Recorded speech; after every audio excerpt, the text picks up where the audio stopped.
একটা breaking news তো আপনারা নিশ্চয়ই শুনেছেন। মানুষের পরিবর্তে রোবট সন্তানের জন্ম দেবে। কথাটি শুনে আপনাদের মনে হচ্ছে সত্যি নাকি মিথ্যে খবর রটছে। আপনাদেরকে সত্যিটা যাচাই করে বলি। চীনের বৈজ্ঞানিকরা হিউম্যান রোবট সারোগেট ব্যাগ আবিষ্কার করেছে, যার পেটে থাকবে কৃত্রিম জরায়ু।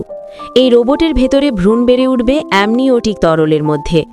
এই তরলে ভ্রূণ ভেসে থাকবে, টিউব দিয়ে পাবে অক্সিজেন, পুষ্টি, এবং 9 মাস শেষে বড় হবে একটা শিশু। কিন্তু সেই শিশু আসবে একজন মানুষ মায়ের গর্ভ থেকে নয়, একটি রোবটের পেট থেকে। চীনারা দাবি করেছেন 2026 সালে আসছে এই টেকনোলজি। প্রায় 1 লক্ষ ইউএন খরচ হবে, মানে প্রায় ভারতীয় মুদ্রায় 12 লক্ষ টাকা। বন্ধুরা, এই কেবল কল্পনা তা নয়, এর প্রমাণ আগেই পেয়েছি। 2017 সালের মার্কিন যুক্তরাষ্ট্রের ফিলাডেলফিয়ার চিলড্রেন্স হসপিটালের গবেষণায় অপরিণত ভেড়ার বাচ্চাদের ভেড়ার গর্ভ থেকে বাইরে বার করে এক বিশেষ বায়োব্যাগে রেখে বড় করা হয়েছিল। বাচ্চাগুলো নাড়ির সঙ্গে যুক্ত ছিল, যেখান থেকে সে অক্সিজেন সরবরাহ করা হচ্ছিল। 4 সপ্তাহ পরে দেখা গেল ভেড়ার বাচ্চা স্বাভাবিকভাবে বেড়ে উঠেছে। অতএব চীনা রোবট মা এই গবেষণারই উন্নত রূপ।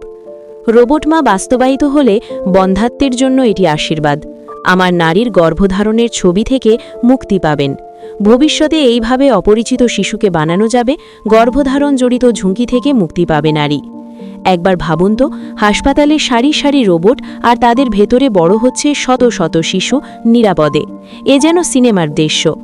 আইভিএফ পদ্ধতিতে ভ্রূণ ল্যাবে তৈরি করে মায়ের গর্ভে প্রতিস্থাপন করা হয়। তেমনটাই এবার ভ্রূণকে রোবটের ভেতরে প্রতিস্থাপন করা হবে। কিন্তু প্রশ্ন হচ্ছে, মায়ের গর্ভে সন্তানের সাথে মায়ের যে বন্ধন তৈরি হয়, সেটা কি কোনো রোবট মা দিতে পারবে? শিশুটি যদি বড় হয়েই জানে তাকে জন্ম দিয়েছে একজন মানুষ নয় যন্ত্র, তাহলে তার মানসিক অবস্থা কি হবে? শিশুটি সবল হলেও তার ব্রেন সুস্থ মস্তিষ্কের হবে কি? আর একটা বড় প্রশ্ন, মাতৃত্ব কি এইভাবে বাজারজাত পণ্যে পরিণত হবে না?